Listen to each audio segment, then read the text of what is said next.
Hello to all. I am Vishnu.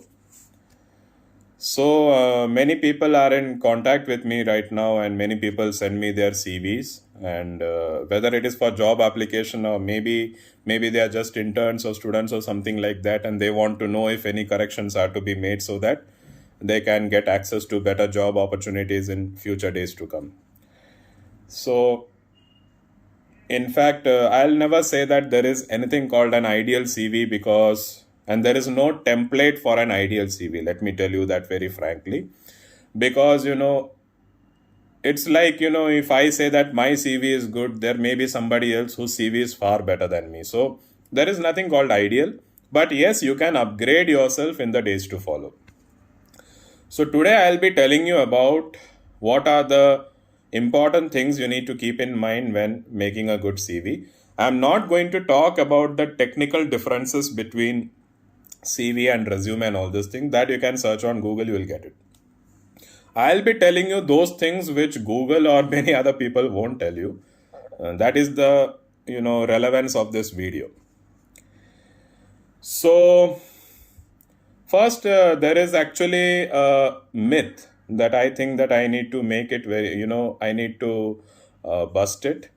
In fact, that happened with me also. Many people are of the opinion that, or maybe they have been told, even I have been told, that if you attend conferences, if you attend workshops, seminars, now in COVID era, there are webinars as well. If you put that in your CV, it is good. Now, I graduated during the pre-COVID era, long before the pre-COVID era. And, that time I was also told that you should attend conferences. And, there were nobody to tell us about this. So, I thought that, yes, it is relevant. And I went to almost all places in India. I was a person who never went to North India. Today I'm working in North India. In fact, in North India itself, I went to a place to attend a workshop or a seminar. And in many top colleges, I attended conferences and all. But my personal experience tells me that when I put them in my CV and I applied for jobs, it never made any sense. Because nobody were bothered. In fact, when I said them also, they just disregarded it. Now, it may work out for you, but my personal experience tells me the opposite. Now, if you want, you can try it out. Maybe, there may be some organizations which like it, but I don't believe that, practically speaking, they should. Because if you are putting a conference as your achievement in the CV, you can ask yourself how much you remember what is said in the conference. Like, for example, in January, in many other months, so many conferences were happening last months also, previous months also. Many of you might have attended them. After 1 year, when you are applying for a job, if the employer takes a certificate from that and he or she asks you, tell me what do you remember from this conference, what will you tell them? And the demerit of most of the conferences are that they don't give study materials. If you have access to study materials, so even after 6 months also, if you want to refer it, you can. So I don't believe that conferences or workshops as a part of your CV will be so important. Yes, they can hold relevance in one situation.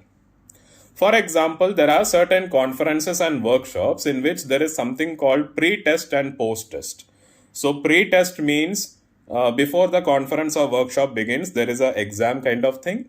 And post-test means after the conference is over, how much you understood from the topic, they'll hold a post-test kind of. Or maybe in some workshops, they hold examinations and kind of things. So in that condition, if you have been a part of that, maybe you can put it as your CV because you have learned something in the process and there is an evidence to it. Otherwise, I don't believe that, there is much of a sense.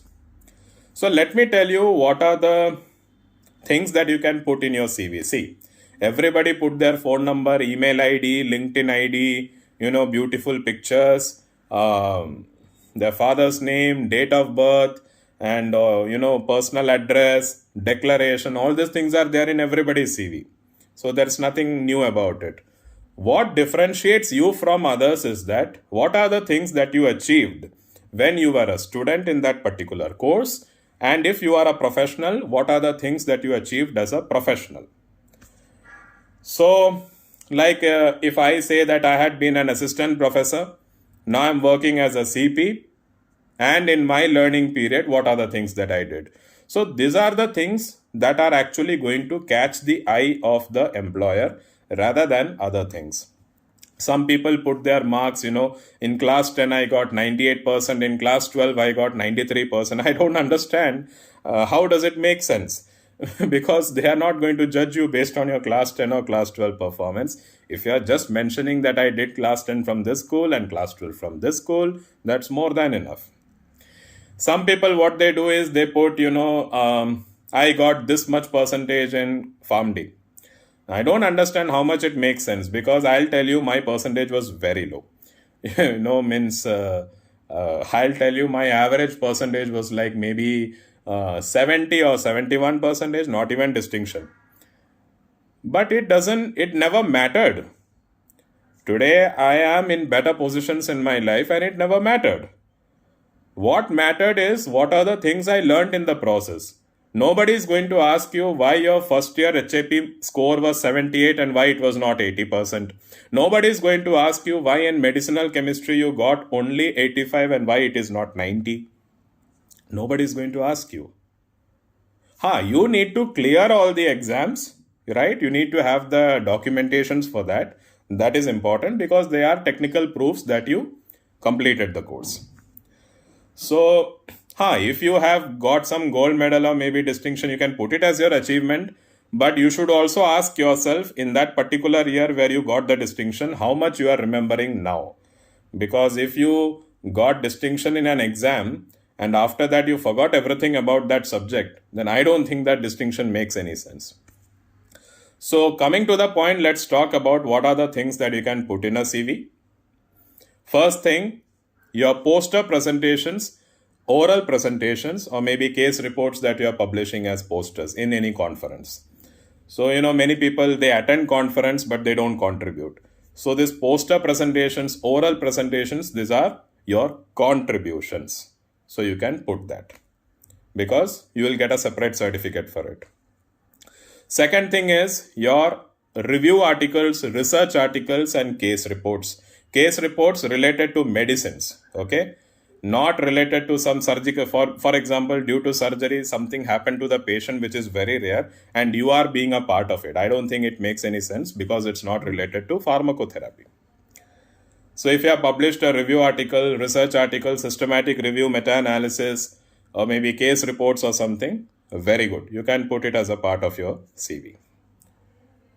If you have been a part of MOOC, Massive Open Online Courses, there are literally thousands of online courses. Many people don't even know about it.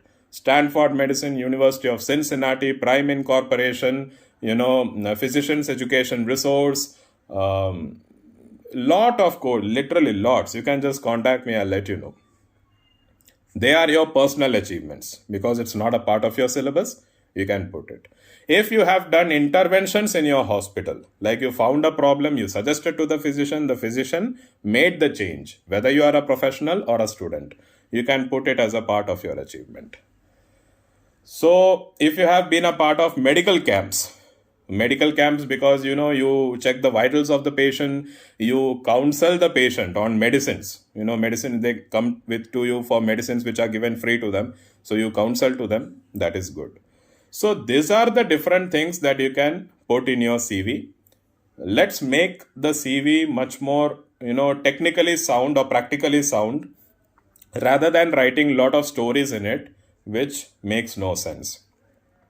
If you want to know how I made my CV, or if you want to consult me regarding CV or something like that, your CVs, then please feel free to contact me. I'll always be ready to assist you with the same.